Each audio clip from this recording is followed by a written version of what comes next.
Hallelujah, hallelujah. धन्यवाद, धन्यवाद, धन्यवाद, धन्यवाद देते हैं हम आज के फिर से पवित्र शुक्रवार के लिए। हम परमेश्वर का धन्यवाद देते हैं क्योंकि हर एक दिन परमेश्वर ने बनाया है। कोई भी दिन ऐसा नहीं कि वो परमेश्वर का नहीं। हर एक दिन का रचयिता केवल और केवल परमेश्वर है और आज उसके सानिध्य में हम जो आए हैं वो भी परमेश्वर की योजना है और परमेश्वर अपनी योजना के अनुसार ही हमको उसी समय चुनता है जब परमेश्वर का दिन होता है। परमेश्वर ने जिस दिन हमको चुना है वही परमेश्वर ने हमको नियुक्त करने का दिन है। हम पिता परमेश्वर का धन्यवाद देते हैं और प्रार्थना करते हैं हम सब कि आप हमारे लिए प्रार्थना में हमेशा याद रखिए, क्योंकि प्रार्थना ही है जो हम सबको एक साथ में लिए चलती है। प्रार्थना के ज़रिए ही हम परमेश्वर के करीब पहुंचते हैं। प्रार्थना के ज़रिए ही हम उसकी हालेलुया स्तुति करते हैं। पिता परमेश्वर का धन्यवाद हो। आइए हम प्रार्थना करें। धन्य धन्य धन्य धन्य धन्य धन्य धन्य पिता परमेश्वर, आपके नाम को पिता परमेश्वर धन्य धन्य और धन्य कहते हैं पिता, क्योंकि पिता परमेश्वर आपका नाम ही पिता परमेश्वर धन्यवाद देने लायक पिता परमेश्वर आपका नाम है। आप ही ने पिता परमेश्वर हमको ये अवसर दिया है पिता कि हम पिता परमेश्वर आपके वचनों में से जो भी पिता परमेश्वर बोले वो आपके पवित्र आत्मा की वजह से ही बोले। पवित्र आत्मा पूरे तरीके से हमारा कंट्रोल लेने वाला हो जाए पिता परमेश्वर। आज तक पिता परमेश्वर आपने जो हमको यूज़ किया है और करते जा रहे हैं और आगे भी अपनी सेवा के लिए आप हमें यूज़ करेंगे, यह हमारा पूरा भरोसा है। क्योंकि पिता परमेश्वर हमको पिता परमेश्वर आपकी भक्ति और आपका सानिध्य हम सबको पिता परमेश्वर पसंद आता है। जो सुनने वाले हैं, जो बोलने वाले हैं, बोलने वाला भी पिता परमेश्वर आपके वचन को उस तरीके से ही सुनता है जिस तरीके से सुनने वाले सुनते हैं। क्योंकि पिता परमेश्वर बोलने वाला कोई बहुत बड़ा नहीं है, वो भी पिता परमेश्वर आपके वचनों में से ही सीखता है और आपके वचनों के अध्ययन करने के बाद में उसकी डीप पिता परमेश्वर उसकी स्टडी करने के बाद में समझ में आता है कि पिता परमेश्वर ये वचन से ये कहता है। पिता परमेश्वर हम आपको धन्यवाद देते हैं। पवित्र आत्मा जो अब हमारे साथ में होती है और पूरा संचारण पवित्र आत्मा अपने ऊपर ले लेती है और पवित्र आत्मा हमको शून्य बना देती है और खुद पिता परमेश्वर के सानिध्य में हमको लेकर जाती है। उसके लिए पिता परमेश्वर हम हृदय से पवित्र आत्मा का धन्यवाद देते हैं और प्रार्थना करते हैं पिता परमेश्वर हमारी प्रार्थना आपको ग्रहण योग्य हो। हमारी प्रार्थना पिता परमेश्वर आपके सिंहासन तक जाने वाली हो और जो स्वर्ग पर विराजमान है और पृथ्वी उसके पांव की चौकी है, उस परमेश्वर के जो हम संतान हैं उसके लिए पिता परमेश्वर हम बहुत गौरवान्वित होते हैं और प्रार्थना करते हैं कि उसी परमेश्वर की स्तुति, उसी परमेश्वर की आराधना हम एक मन और एक तन और एक पिता परमेश्वर आत्मा के साथ में हम उसकी स्तुति करने वाले हो सकें। पिता परमेश्वर फिर से हम आगरा मसीह मंडली के लिए धन्यवाद देते हैं। इस प्लेटफॉर्म पर धन्यवाद देते हैं कि उन्होंने हमको ये फिर से मौका दिया कि आज हम फिर उसके परमेश्वर के सानिध्य में आ सके और परमेश्वर के साथ में संगति करने वाले हो सके। विशेषकर पिता परमेश्वर शबनम के लिए, अनुपम भैया के लिए हम धन्यवाद देते हैं कि वो अपने जितने भी लोग हैं पिता परमेश्वर जिन जिन के साथ में वो जुड़े हैं उनको पिता परमेश्वर वो बराबर छुट्टी, जब उनको छुट्टी होती है वो उनके बारे में पिता परमेश्वर पूरी तरीके से इंक्वायरी करते हैं पिता। उनको किसी चीज़ की ज़रूरत नहीं, उनकी तबीयत तो ठीक है, वो किसी के इससे परेशान तो नहीं, इन सब बातों के पिता परमेश्वर वो पूरे तरीके से अपने तहत कोशिश करते हैं कि हर एक को संपर्क में लेने वाले हो सके। ये परमेश्वर का प्रेम है जो उनके मन में परमेश्वर ने डाला है कि हर एक को एक स्पिरिचुअल फादर और स्पिरिचुअल मदर की तरह पिता परमेश्वर वो उनके पिता परमेश्वर पूरे तरीके से उनकी पिता परमेश्वर इंक्वायरी करके पूरे तरीके से उनको अगर कोई प्रॉब्लम है तो परमेश्वर के वचनों से वो प्रॉब्लम के ऊपर सॉल्यूशन बताते हैं परमेश्वर के द्वारा। हम धन्यवाद देते हैं पिता परमेश्वर ऐसे स्पिरिचुअल मदर एंड फादर आपने हमको दिए हैं पिता। हम दिल से धन्यवाद देते हैं और प्रार्थना हमारे उद्धारक यीशु मसीह के नाम से मांगते हैं। सुनिए और कबूल करिए। आमीन, आमीन। Praise the lord Shabnam, praise the lord, praise the lord Anupam भैया, प्रेज द लॉर्ड।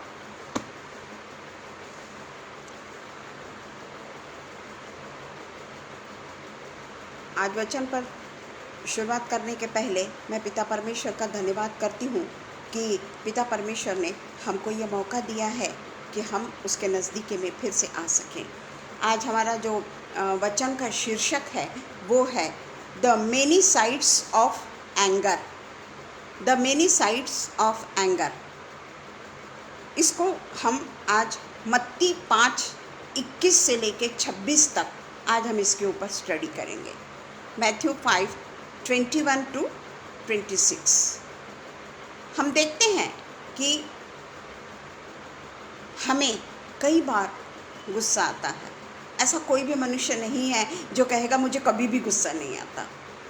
कोई लोग गुस्से में बहुत तेज़ होते हैं, परंतु वो टेम्पररी फेस का रहता है। गुस्सा होते हैं और थोड़ी देर बाद में वो नॉर्मल भी हो जाते हैं। उनका गुस्सा टेम्पररी होता है। पर कई ऐसे गुस्से के तेज़ होते हैं कि वो उस व्यक्ति को कभी माफ़ी नहीं करते। वो कहते हैं कि मैं वो व्यक्ति को माफ़ी नहीं कर सकता। जब इस तरीके के गुस्से वाले जो लोग होते हैं वो ये नहीं देखते कि कहीं वो तो दोषी नहीं। वो ये बात देखने के लिए परमेश्वर का मन ही उनके पास में नहीं होता। वो ये बात को सोचना भी नहीं चाहते कि कहीं उनकी तो गलती नहीं हुई है। वो केवल एक हट करके कि नहीं, सामने वाला व्यक्ति ही गलत था। तो इस तरीके से हम देखते हैं कि कई ऐसे भी लोग होते हैं जो अपनी गलतियों को रियलाइज़ करने की शक्ति ही नहीं रखते।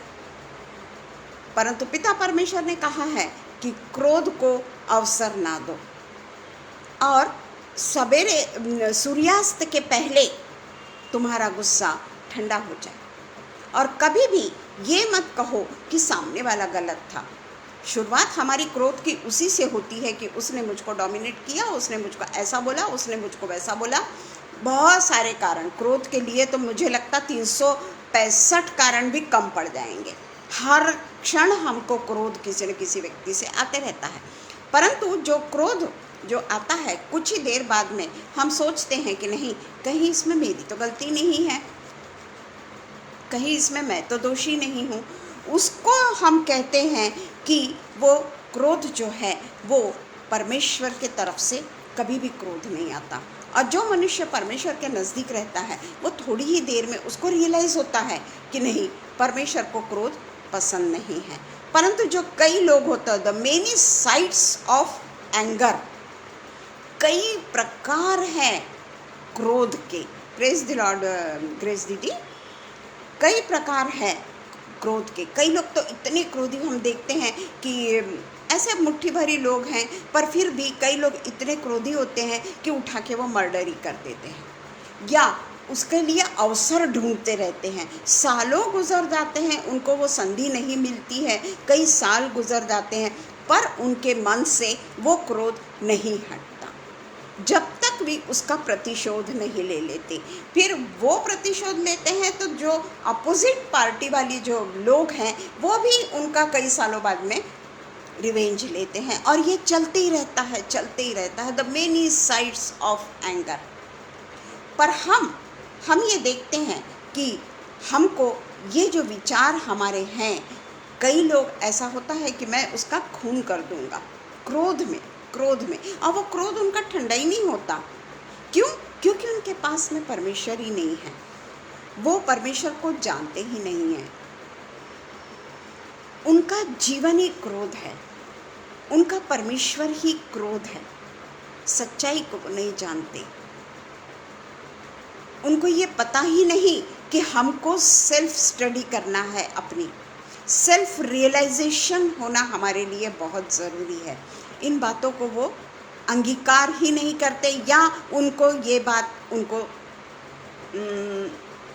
पता ही नहीं।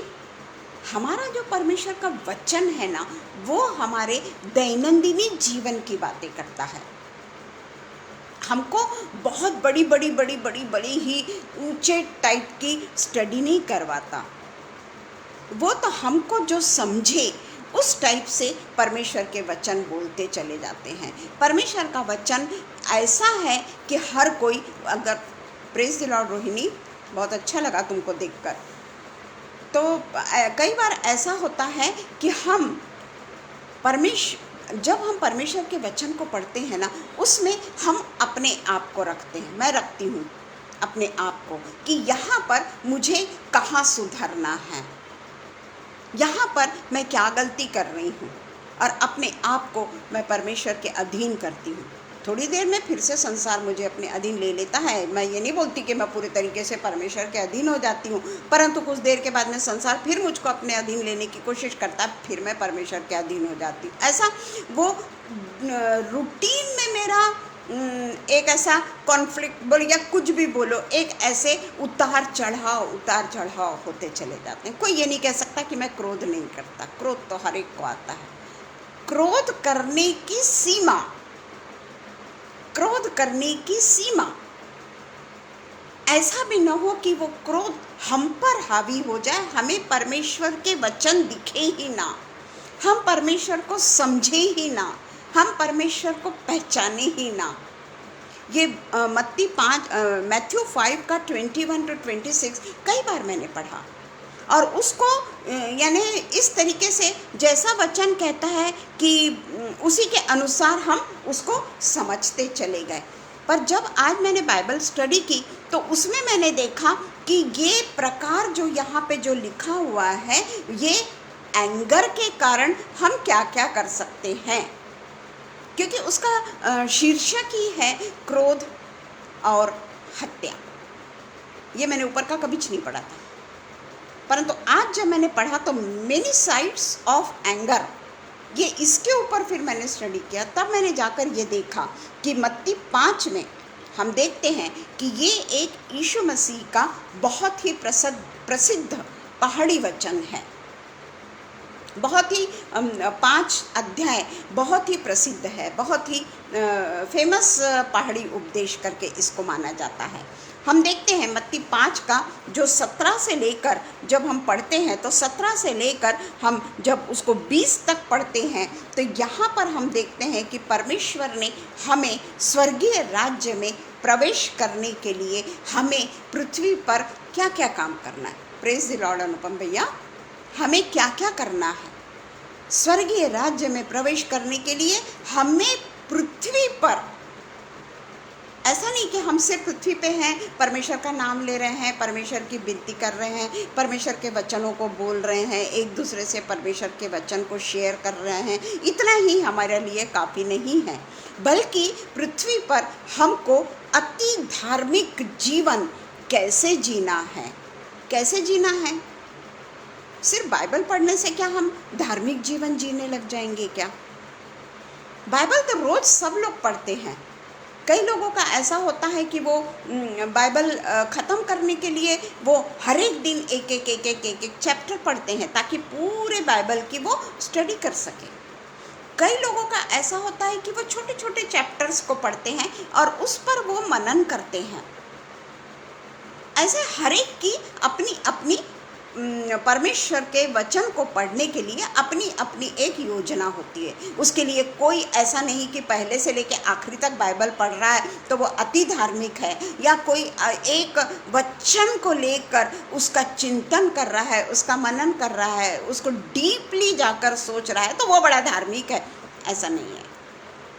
परंतु अगर हम परमेश्वर के वचनों का मनन कर रहे हैं, अगर हम 17 से लेकर 20 तक हम यही देखते हैं कि स्वर्गीय राज्य में प्रवेश करना है अगर हमको, तो हम पृथ्वी पर किस तरीके का धार्मिक जीवन बिता रहे हैं, क्या है हमारा धार्मिक जीवन, किस तरीके से हम एक परमेश्वर के पास में जाने की हमारे लिए जो हम महत्वाकांक्षी है, हमारी ये आवश्यकता है, हमको हमेशा ये लगता है कि ये मेरे लिए एक महान अति आवश्यक चीज़ है।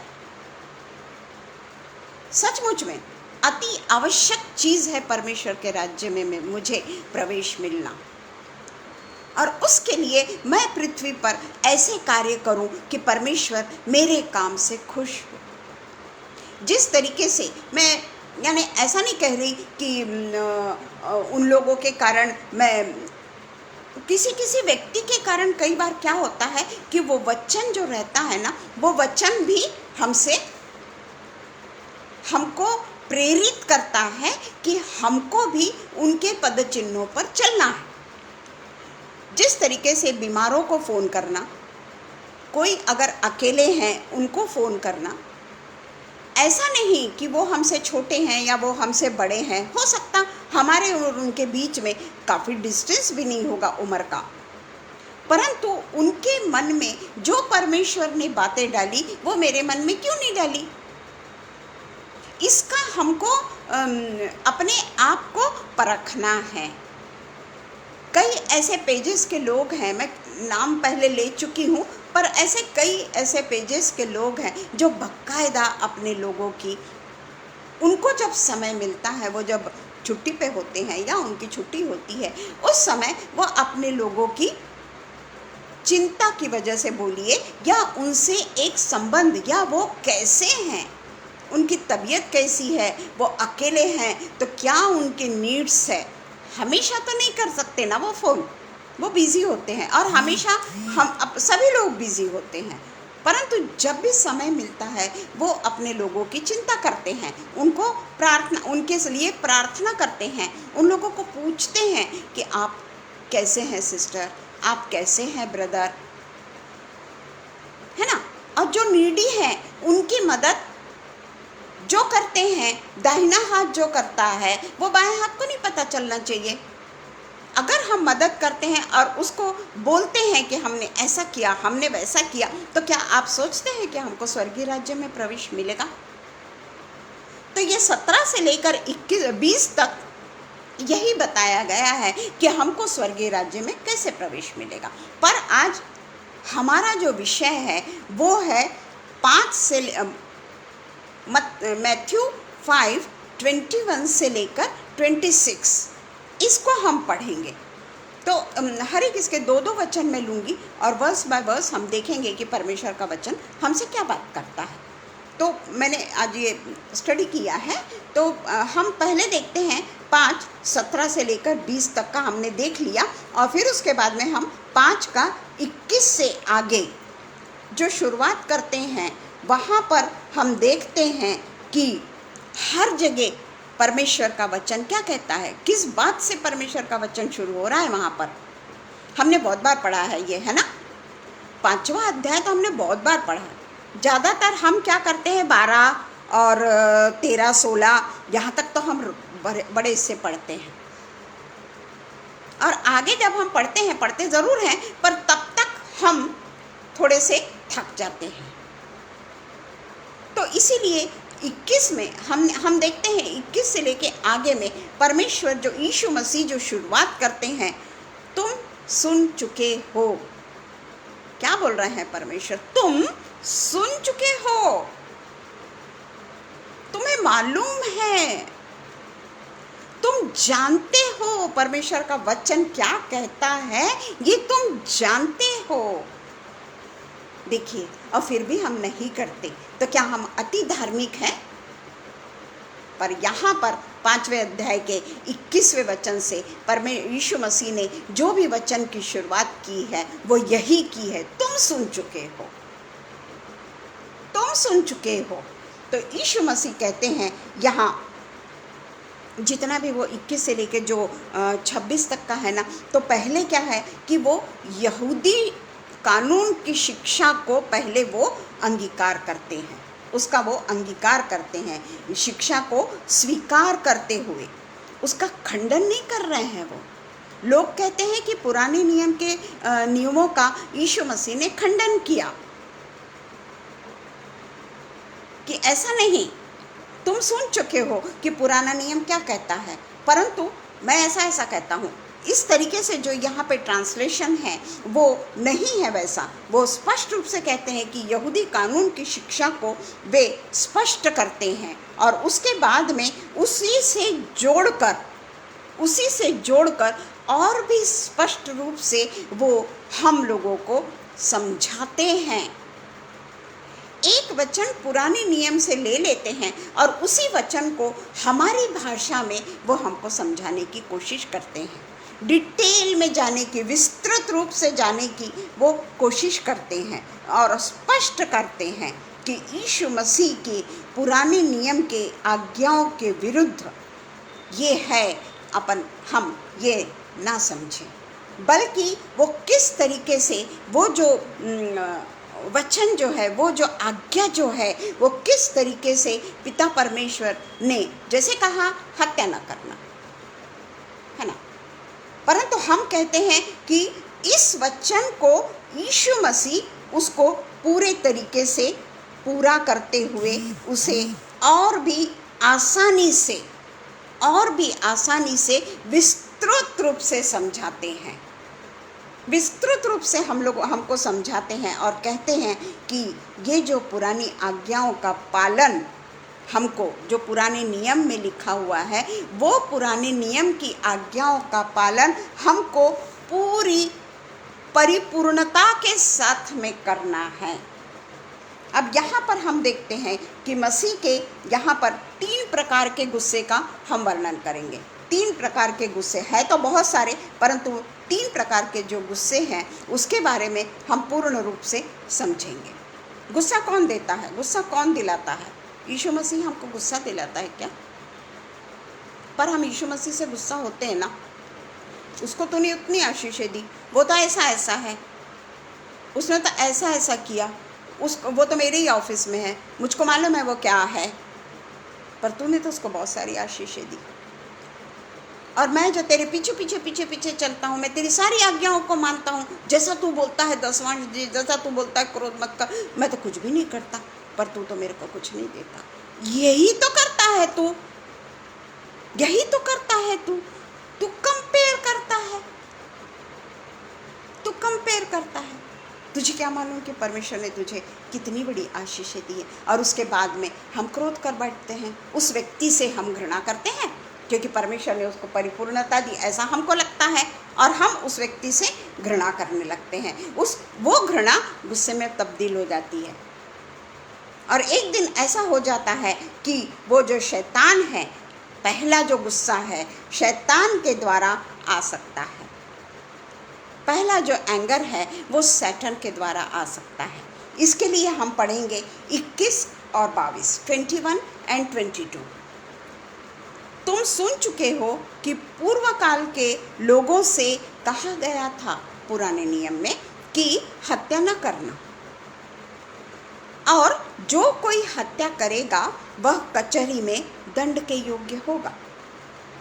परंतु वो और विस्तृत रूप से यीशु मसीह अपने को डिटेल में बता रहे हैं, वो उसका खंडन नहीं कर रहे हैं, परंतु मैं यह कहता हूँ कि जो कोई अपने भाई पर क्रोध करेगा वह कचहरी में दंड के योग्य होगा, और जो कोई अपने भाई को निकम्मा कहेगा वह महासभा में दंड के योग्य होगा, और जो कोई कहे अरे मूर्ख, वह नरक की आग के दंड के योग्य होगा। देखिए यहाँ पे 3 वो दिए हैं कि तू अगर कहता है कि हत्या न करना, ये पुराने नियम में है, परंतु नए नियम में भाई पर क्रोध करना यानी अपने सगे भाई पर की बात नहीं है। यहाँ पर हमारे साथ में जितने भी लोग उठते बैठते हैं, हमारे साथ में जितने भी लोग रहते हैं, या हमारा किसी के साथ में अगर अनबन हो गई है, उसके लिए तू क्रोध न करना। और दूसरा है कि निकम्मा नहीं कहना किसी को, अरे तू तो निकम्मा है। बच्चों को अक्सर माता पिता कहते हैं कि वो बच्चे को देख कितना होशियार है, वो बच्चे को देख अपने माता पिता की कैसी आज्ञा का पालन करता है, तू तो निकम्मा है। इसको मैं डिटेल में तो नहीं समझाऊंगी। और उसके बाद में मूर्ख, ये शब्द हम लोगों के बहुत मुंह में है। अरे वो तो मूर्ख है, वो क्या परमेश्वर का वचन बताएगा, वो तो मूर्ख है। वो तो हम क्रिटिसाइज करते हैं, उनका पेज पे ही हम क्रिटिसाइज करने लगते हैं किसी के बारे में, तो हम सामने वाले को मूर्ख समझते हैं। वो परमेश्वर का वचन बोल रहा है, हम ये भूल जाते हैं। तो इसमें हम देखते हैं कि जो उसमें गुस्से में हत्या न करना, ये तो कहा गया है पुराने नियम में। पर मनुष्य गुस्से में क्या क्या कर सकता है? क्या क्या कर सकता है मनुष्य गुस्से में? मनुष्य गुस्से में गाली देता है, मनुष्य गुस्से में अपनी लिमिट को क्रॉस कर देता है, मनुष्य गुस्से में ऐसी ऐसी बातें बोलता है जो सामने वाला अगर चुप है तो उसे लगता है कि और इस पर मैं हावी हूँ, ये डर गया, ये डर गया, और हम उसके लिए और बोलते चले जाते हैं और बोलते चले जाते हैं और उसकी तौहीन करते चले जाते हैं। हम ये भूल जाते हैं कि ये सब हम गुस्से में कर रहे हैं, और यही गुस्सा आगे चलकर अलग अलग अलग अलग अलग रूप लेते चला जाता है। ज़रूर हम हत्या नहीं करेंगे, हम हत्यारे नहीं हैं, पर हम उससे हमेशा के लिए अलग हो जाएंगे, या उसको हम हमेशा सोचेंगे कि ये व्यक्ति खराब है, ये व्यक्ति अपनी संगति के लायक नहीं है, मैं सबसे अच्छे से रहूँगा, सबके साथ संगति करूँगा, पर ये मनुष्य के साथ में मैं संगति नहीं करूँगा। इसका मतलब है कि आपका गुस्सा अभी भी, आपकी नफ़रत अभी भी, आपका कपट अभी भी, आपका उसके प्रति सोचने का तरीका अभी भी परमेश्वरीय नहीं है। तो इसलिए परमेश्वर कहता है कि हत्या तो बुरा है, बुरी है, परंतु हत्या किस कारण हम करते हैं? ऐसे ही जाकर किसी की हत्या हम नहीं करते। जब तक हम क्रोधित नहीं होते, जब तक हम गुस्से में नहीं आते, गुस्से से हम बिलबिला जाते हैं, गुस्से की सीमा हम पार कर देते हैं, गुस्सा हमारे कंट्रोल के बाहर चला जाता है, वहाँ हमको परमेश्वर का अस्तित्व ही नज़र नहीं आएगा। क्योंकि आपके आँखों के सामने, आपके शरीर के सामने, आपके मन में, आपके दिमाग में, आपकी बुद्धि में, आपके पूरे खून में केवल गुस्सा भरा हुआ है, केवल नफ़रत भरी हुई है, केवल उसके प्रति हमारे मन में एक ऐसी कातिलाना कहना चाहिए, क्योंकि हम इतने गुस्से में माहिर हैं। गुस्से के कारण मन के एक कोने में नहीं, पूरे मन में एक कातिलाना दुष्ट इच्छा पाप पूर्ण होने के कारण हम शैतान के अधीन चले जाते हैं। और शैतान तो यही चाहता है, शैतान तो हमको थोड़ी सी आग सुलगा देता है और वो निकल जाता है, भाग जाता है, वो फिर दूसरे के पास में चले जाता, क्योंकि उसके बहुत सारे ग्राहक हैं, संसार में उसको बहुत सारे ग्राहक मिलते हैं, वो दूसरे को भड़काने को चला जाता। यहाँ तो हम तड़प रहे हैं क्रोध में, कातिलाना दुष्टता की हरकतों पे हम आ चुके हैं। तो ये जो काम है ये शैतानी काम है, और इसीलिए वो कहते हैं कि वो कचहरी में दंड के योग्य होगा। कचहरी यानी परमेश्वर के न्याय के सिंहासन के सामने, क्योंकि परमेश्वर ने अपने सामने वचन रखा है। परमेश्वर ने कहा है कि क्रोध को अवसर न दो, क्रोध तो करो पर पाप ना करो, सूर्यास्त के पहले तेरा क्रोध खत्म हो जाए, ये परमेश्वर का वचन है। तो हम देखते हैं जिस तरीके से 22 में भी कहता है कि अपने भाई पर क्रोध करेगा वह कचहरी में दंड के योग्य होगा, जो हमने अभी पढ़ा। कई बार हम अपमान करते हैं लोगों का ना, गुस्से में ही आकर वही व्यक्ति का अपमान करते हैं जिससे हम चिढ़ते हैं। हमको लगता है कई बार हमारा ऐसा भी हो जाता है कि ऑफिस में भी हम एक दूसरे से ईर्ष्या करते हैं, कहते हैं कि अरे वो तो ऑफिसर्स लोगों को पैसे देता है, या ऑफिसर्स लोगों का पिट्टू है, जो भी कुछ अलग अलग शब्द हम लोग वापरते हैं। तो परंतु ये जो है ये हम सबको अदालत के अधीन खींचेंगे।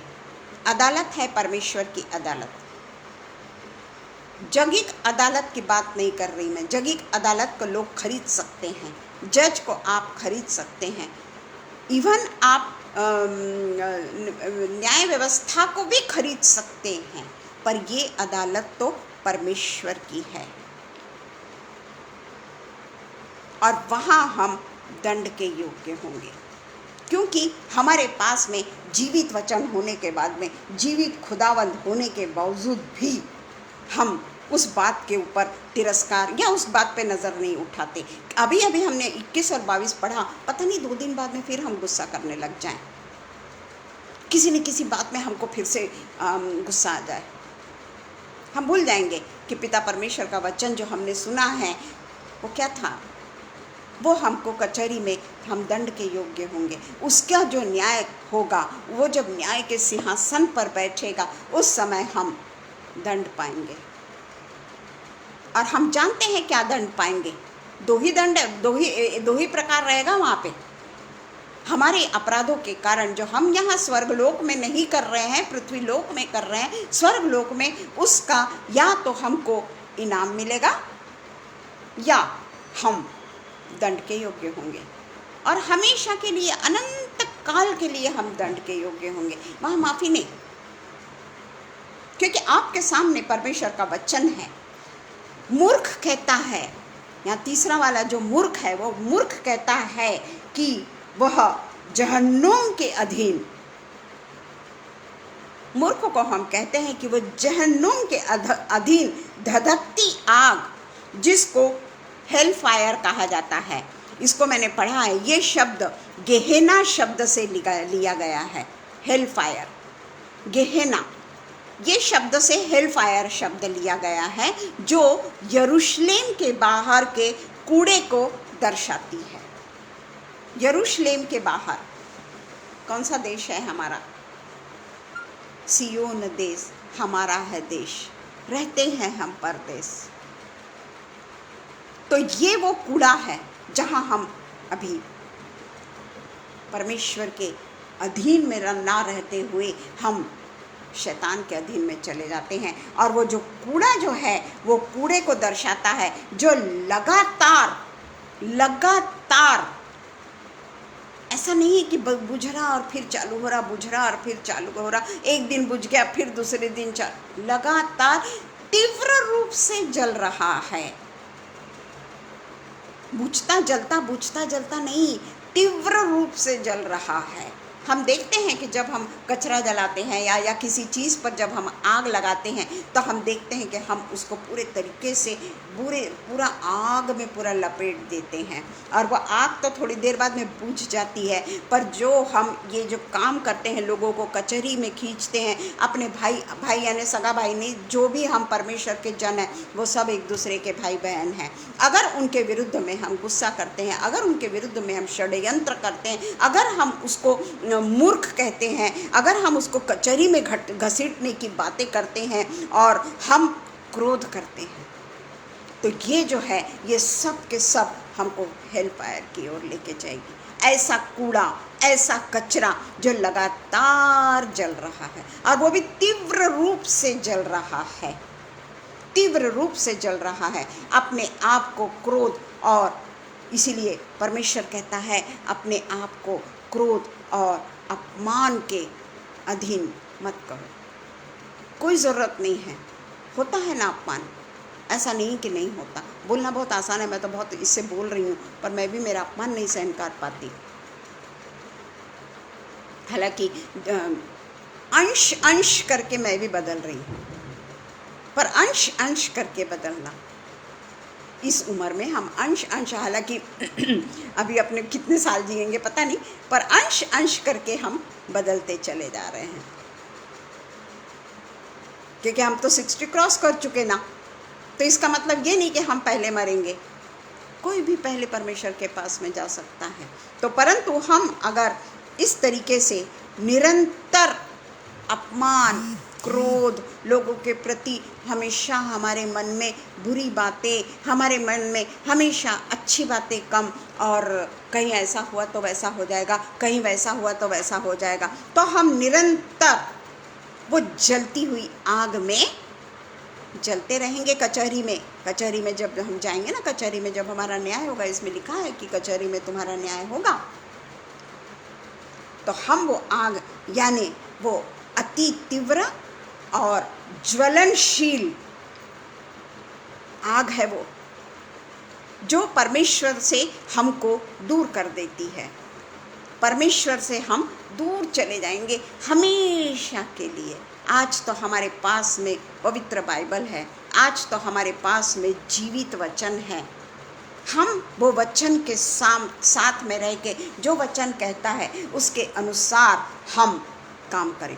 हम कई बार कहते हैं ना कि यीशु मसीह ने भी क्रोध किया था, वो भी क्रोध करता था, पर उसमें दूसरों को उनके पाप की पहचान होना चाहिए, दूसरे मनुष्य को उनके पापों की पहचान होना चाहिए। वो ये समझना चाहिए कि हम जो काम कर रहे हैं, अगर हम हमारे चर्च को व्यापार का अड्डा बना रहे हैं, अगर हम हमारे भवन को कलंकित कर रहे हैं, ये मेरा भवन जो है ना, ये मेरा जो शरीर है ना, ये पवित्र आत्मा का मंदिर है।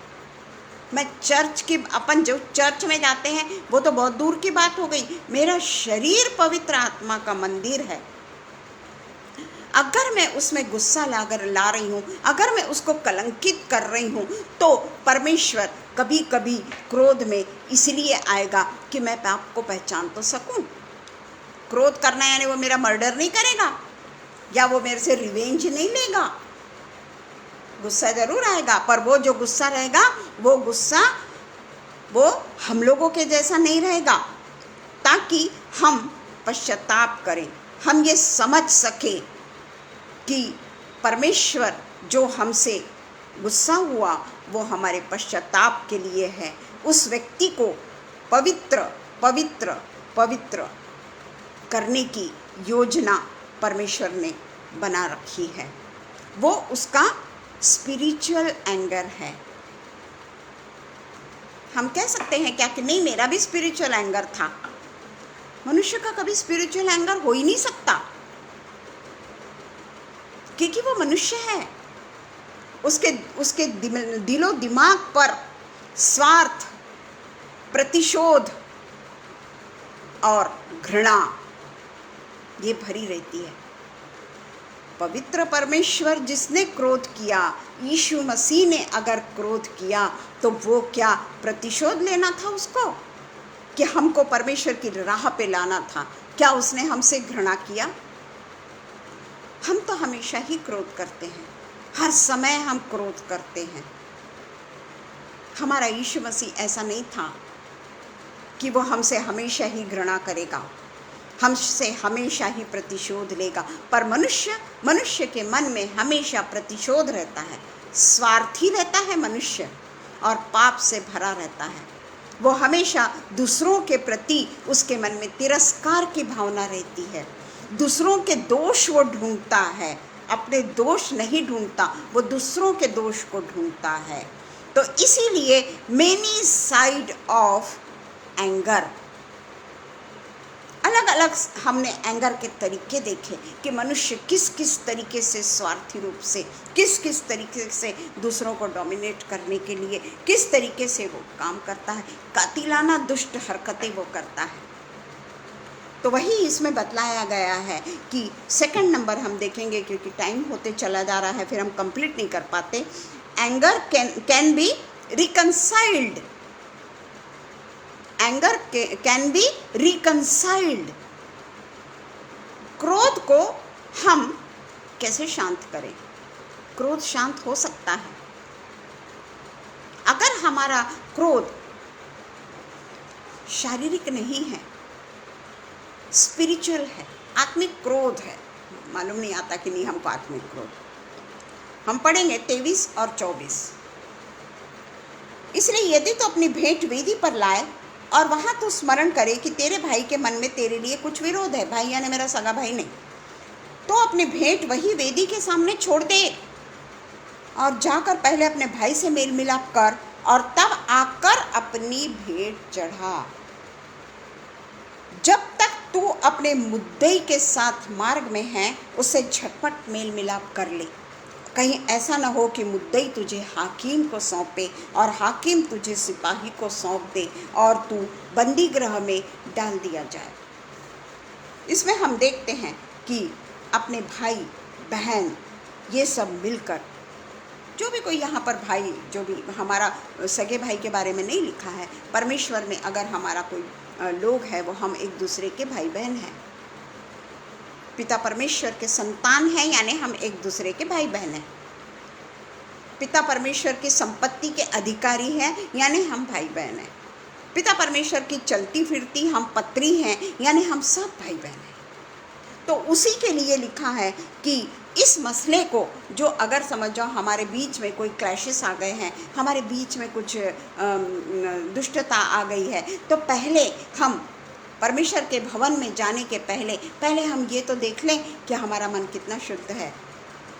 हम तो कितने आराम से परमेश्वर के भवन में जाने के लिए तैयार हो जाते हैं ना, बड़े जल्दी तैयार होते हैं। हमने कभी भी अपने आप को परखने की कोशिश की कि मैंने अभी उठते ही साथ, समझ लीजिए, बाकी का तो पता नहीं कितना किया होगा, उठने के बाद में चर्च में कदम रखने तक, चलिए चर्च में कदम रखने तक मैंने क्या क्या किया। मुझे गुस्सा आया, मेरी मिसेस तैयार नहीं हुई। ये औरतों को तो बहुत समय लग जाता है तैयार होने में। परमेश्वर के भवन में जाना है तो भी मेकअप करती है, परमेश्वर के भवन में जाना है तो भी मैचिंग करती है, मैं भी करती हूँ। परमेश्वर के भवन तो पुरुषों को क्रोध आ जाता, कई बार पुरुषों के लिए पत्नियां क्रोधित हो जाती, और वो क्रोध को लेकर बड़े आसानी से हम परमेश्वर के भवन में चले जाते हैं। जबकि ये वचन हमने कई बार पढ़ा है कि तू वहीं के वहीं पहले अपने जो भी कुछ तूने किया है वो भेंट को वेदी पर चढ़ाने के पहले तू एक दूसरे के साथ में रिकंसाइल कर, ऐसे ही मत चले जा। तो इसीलिए हम कहते हैं कि ताकि क्रोध को समेट कर, क्रोध को पूरे तरीके से अपने शरीर में से निकाल कर, किसी से अगर हमने क्रोध किया है उससे मन से क्षमा मांगकर कि मेरे को आज पवित्र भवन में जाना है इसलिए मैं मांग लेती हूँ ना क्षमा, ऐसा नहीं। मेरे को आज परमेश्वर के चर्च में जाना है ना, परमेश्वर के मंदिर इसमें जाना है ना, वहाँ तो हम सब मिलके, चर्च है ना, कहीं पे भी जहाँ 2 या 3 मिलकर बैठे हैं वो परमेश्वर की स्तुति का घर हो जाता है। तो वहाँ अगर हम समझ लीजिए कि क्रोध को पूरे तरीके से समाप्त करके अगर वहाँ नहीं गए तो उसके लिए यीशु हमें परमेश्वर की आराधना रोकने का निर्देश देते हैं। हमें परमेश्वर की आराधना में जाने के लिए हमको रुकने को कहते हैं। उसके बगैर तू मत जा। इसमें लिखा है कि तू स्मरण कर तेरे भाई के मन में कुछ विरोध है तो अपनी भेंट वहीं वेदी के सामने छोड़ दे और जाकर पहले अपने भाई से मेल मिलाप कर, तब जाकर अपनी भेंट चढ़ा। यानी परमेश्वर, अगर हम ऐसे ही चले गए परमेश्वर के आगे, हमने कितना भी चढ़ा दो, लाखों चढ़ा दो, परमेश्वर वो भेंट को ग्रहण नहीं करेगा।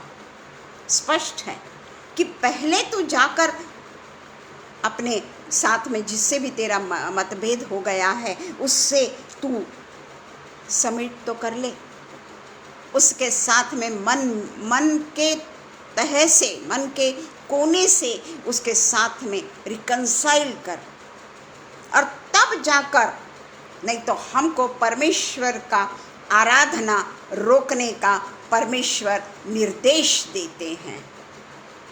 हम कई बार चर्चेस में जाते हैं, उस समय हम ऐसे ही चले जाते हैं।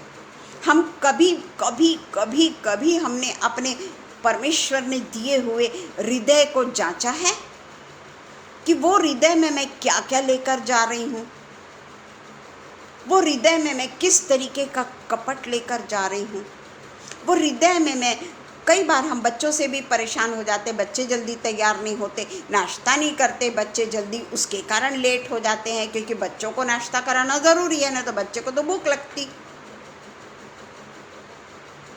तो उस समय क्या होता है कि हम ऐसे गुस्सा हो जाते, चिढ़ जाते हैं खूब, और फिर जल्दी जल्दी कार में बैठकर हम सबके सब परमेश्वर के भवन में बिल्कुल निर्धास्त चले जाते हैं, जबकि परमेश्वर हमको रोक रहा है कि ऐसे समय में तुम आराधनालय में जब तक एक दूसरे को क्षमा नहीं करते, जब तक पूरे तरीके से परमेश्वर के अधीन नहीं हो जाते, जब तक परमेश्वर को पवित्र रखने वाली चीज़ें नहीं करते, जब तक परमेश्वर को प्रसन्न लगने वाली चीज़ें नहीं करते, तुम परमेश्वर के भवन में नहीं जाना।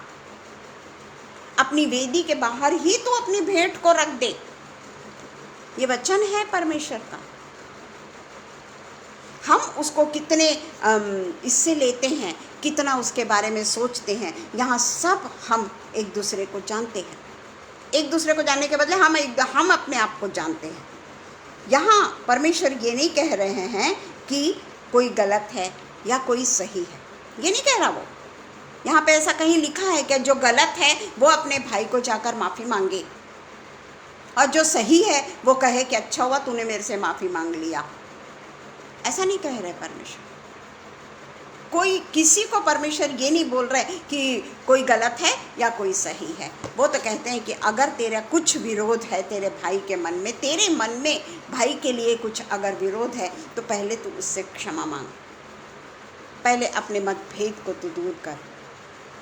हमको हर एक के लिए ये कहा गया है कि पिता परमेश्वर के भवन में जाने के पहले अपने भवन की सफाई तो कर ले, अपने हृदय की सफाई तो कर ले, जहाँ तेरे परमेश्वर को तूने स्थान दिया है।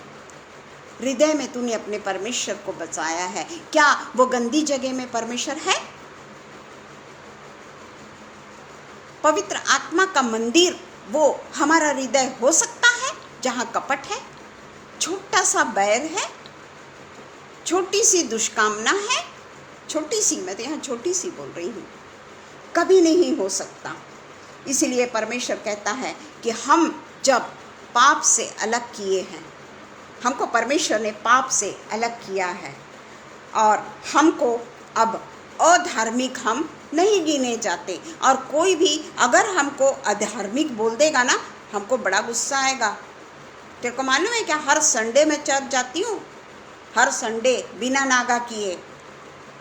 कितने बजे जाती हूँ ये मत पूछ, तैयार होने के बाद में जितना समय लगता, मैं रोज़ हर संडे जाती ना चर्च, और वहाँ मैं ना दान भी देती हूँ, बहुत दान देती हूँ, मैं देती हूँ जो भी कुछ है।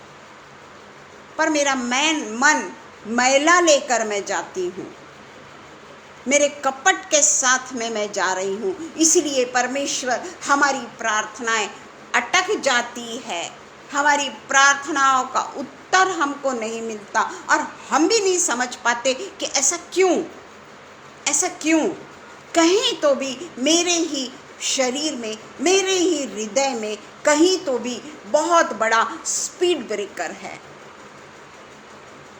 जो मुझे परमेश्वर के पास में जाने से रोक रहा है। इसकी स्टडी तो हम सबको करना है।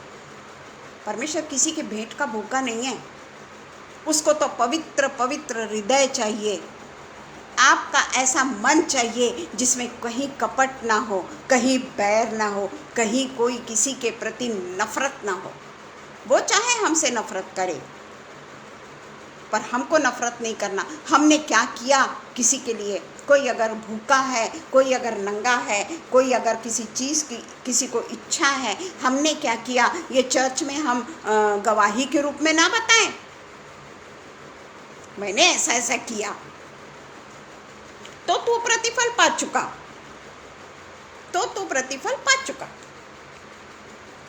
इसलिए परमेश्वर का वचन कहता है कि दाहिना हाथ अगर तेरा कुछ देता है ना, तो तेरे बाएं हाथ को भी मालूम नहीं होना चाहिए। जो हमारे लिए इतना नहीं होता है, ऐसा हमको मालूम रहता है।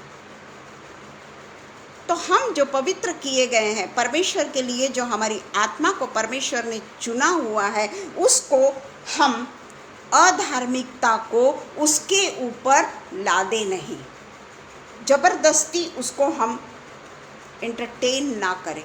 और इसलिए हम देखते हैं कि जल्दी से हम जाएंगे, तीसरा जो है, क्रोध के कई कॉन्सिक्वेंसेस है, कई परिणाम क्रोध के होते हैं, कई कॉन्सिक्वेंसेस से हम गुजरते हैं जब हमको क्रोध आता है। बहुत सारे परिणामों से हम गुजरते हैं, बहुत सारे क्रोध के कारण हम गलत काम में चले जाते हैं और उसका परिणाम हम भोगते हैं। इसके लिए हम पढ़ेंगे 25 और 26। जब तक तू अपने मुद्दई के साथ मार्ग ही में है, उससे झटपट मेल मिलाप कर ले, झटपट, धीरे भी नहीं।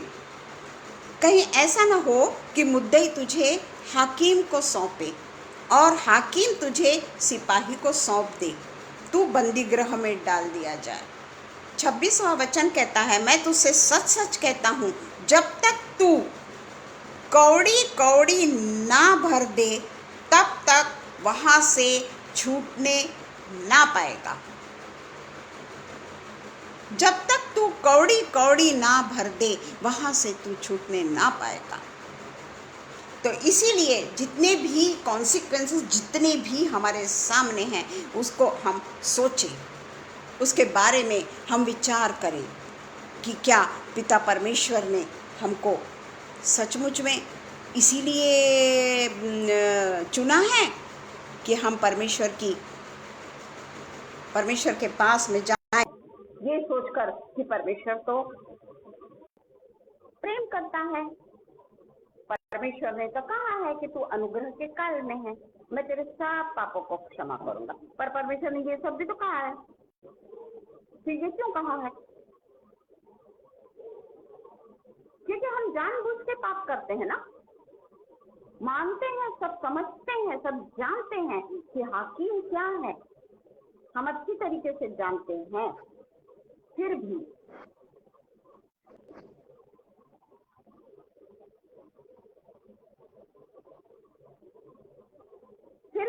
हम परमेश्वर के अगेंस्ट में जाने को नहीं डरते। तो इसलिए यहाँ पे कहा है कि हम अपने झगड़े, जो भी कुछ हमारे झगड़े हैं, जो भी कुछ हमारे बीच में, कई ऐसे झगड़े हैं जब हम एक दूसरे को जानते हैं कि भाई हम उससे बात नहीं कर रहे हैं, कई दिनों से हम उससे बात नहीं कर रहे हैं और वो तो बात करना भी नहीं चाहते हमसे, वो तो हमको देखकर इस तरीके से जाते हैं जैसे हमारा कोई अस्तित्व ही नहीं है। परंतु हम भी उनके साथ में बात नहीं करना चाहते, हम उसी के इसमें रहते हैं। परंतु ऐसे समय में हमको उसके साथ में, इसमें लिखा है कि राह में ही, मार्ग ही में उससे झटपट मेल मिलाप कर ले। कहीं ऐसा ना हो कि मुद्दई तुझे हाकिम को सौंपे। तो ऐसे समय में अगर वो कुछ नहीं भी कर रही है, praise the lord Ellie Sharma, praise the lord Ollie Singh, अगर समझ जाओ सामने वाला व्यक्ति हमसे माफी नहीं या हमसे बात नहीं कर रहा है या वो हमारे तरफ ध्यान भी नहीं देता, तो ऐसे समय में हमको जाकर उससे बात करना है, अपने झगड़े को वहीं के वहीं निपटारा कर दे। कौन जानता है इसके बाद में मेरा क्या होगा, या कौन जानता है उसके बाद में उनका क्या होगा। हमको शायद मौका ही ना मिले कि हम एक दूसरे से माफी मांग सके। सबसे पहले तो ये रियलाइज करना कि मैंने गलत काम किया है, ये बहुत जरूरी है। अगर हम यही ना समझे कि गलत काम हमने किया है, तो हम रियलाइज ही ना करें तो कैसे होगा? तो सुनाई नहीं आ रहा? आपको आ रहा है सुनाई? शबनम, आपको सुनाई आ रहा है?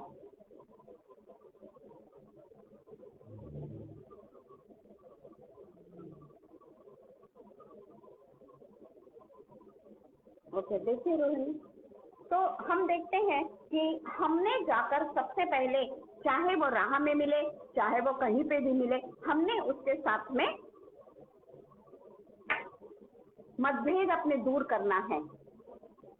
हम अपने आप से उससे बातें करें, उसके हालचाल को पूछें, वो कैसा है, क्या है, इसके बारे में हम जानें। अभी आवाज आ रही है रोहिणी? कैसा है, क्या है, उसके बारे में हम खुद जाकर उससे बातचीत करें और उससे रिकंसाइल कर लें। कहीं ऐसा ना हो कि वो तुझको हाकिम को सौंप दे। हाकिम हमारा परमेश्वर है, परमेश्वर हमको दो प्रकार के जज हैं। एक तो हम जानते हैं कि एक जो हम निपटारे के लिए बगैर जज के पास जाए वो जज है ह्यूमन जज। हो सकता है ह्यूमन जज भी के सामने वो हमको लेकर जाए। कई बार ऐसा होता है कि हमारे इतने ज्यादा झगड़े प्रेज द लॉर्ड जो हुई इतने ज्यादा झगड़े बढ़ जाते हैं कि हमको उसके अगेंस्ट में ह्यूमन जज के पास में जाना पड़ता है।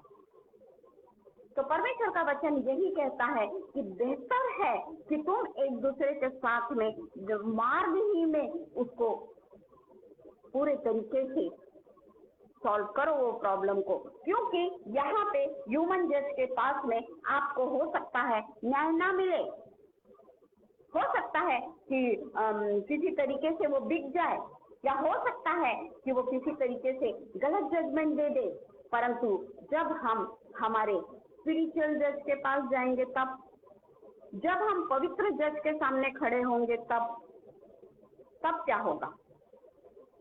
क्योंकि यहाँ लिखा है कि तू जब तक जिंदा है, मार्ग में है, यानी जब तक तू जिंदा है, जब तक तेरे कॉन्सिक्वेंसेस जो भी कुछ होंगे वो जब तक अगर तू पृथ्वी पे ही निपटारा कर दे उसका, एक दूसरे के साथ में रिकंसाइल कर ले तू, और सारे इन सब चीजों को तू भूल जा, इन चीजों की माफी मांग ले, ताकि तेरे को ह्यूमन जज के भी पास में न जाना पड़े। और जब तू पवित्र जज के पास में जाएगा उस समय भी तेरा तो फैसला होगा।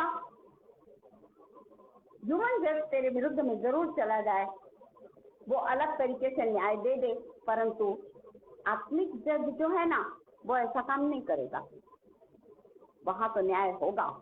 तो बेहतर ये है कि आज जब हम जिंदा है उस समय हम अपनी गलतियों को मान लें, हम अपनी गलतियों से पश्चाताप कर लें, और हमको ये देखना है कि हमको प्रैक्टिकल लेवल में रहना है या स्पिरिचुअल लेवल में रहना है। या हम लोगों का सबका वो है कि हम किस लेवल में रहना चाहते हैं, और वहां से अगर हमको छुटकारा मिले ना, अगर हम ऐसा काम ना करें, तो परमेश्वर का वचन कहता है कि जब तक तू कौड़ी कौड़ी भरने दे तब तक तू वहां से छुटकारा नहीं पाएगा।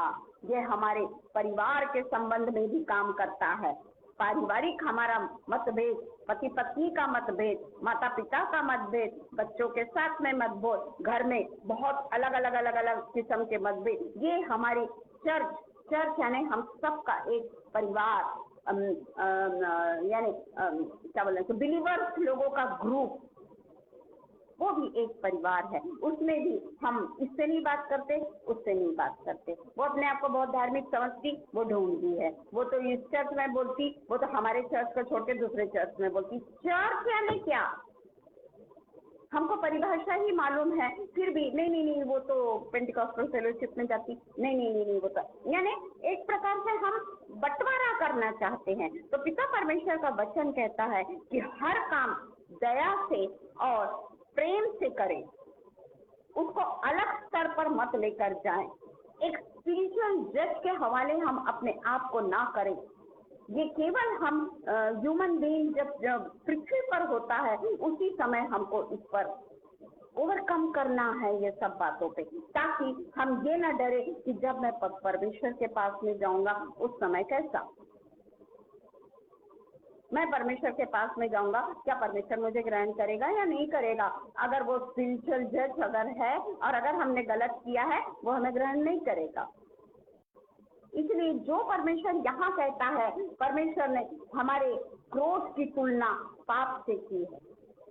अगर हम क्रोध करते हैं और क्रोध में ही रहते हैं, किसी को दूसरे को हम क्षमा नहीं करते, अपने यानी कहना चाहिए कि मैंने क्या गलती की उसको मैं मानती नहीं, मेरी गलती नहीं थी, सामने वाला ही गलत है, हर समय सामने वाला ही गलत है।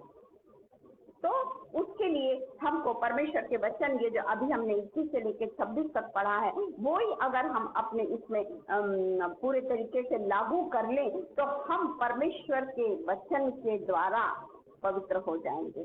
परमेश्वर के वचन के द्वारा हमको जो भी वचन बताता है उससे हम समझ पाएंगे कि पिता परमेश्वर हमसे क्या चाहता है, किस तरीके से वो चाहता है कि हमारे जितनी भी मेनी साइड्स ऑफ एंगर है उससे वो हमको अलग करना चाहता है, उससे हमको वो दूर ले जाना चाहता है। और इसीलिए हमको क्रोध से दूर होना है कि क्रोध के कारण हमको परमेश्वर से दूर होना है, यह हम लोग अभी सोच सकते हैं।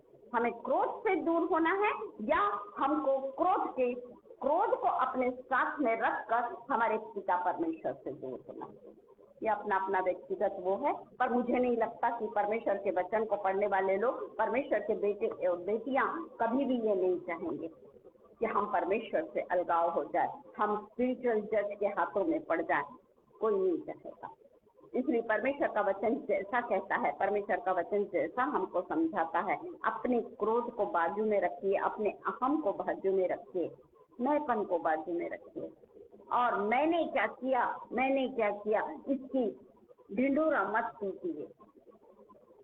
केवल और केवल परमेश्वर जानता है। और जब हम एक दूसरे से बातें करते हैं, एक दूसरे को गवाही के रूप में जब हम बताते हैं ये सब बातें, वो व्यक्ति ने भी उस चीज को डिस्क्लोज नहीं करना है,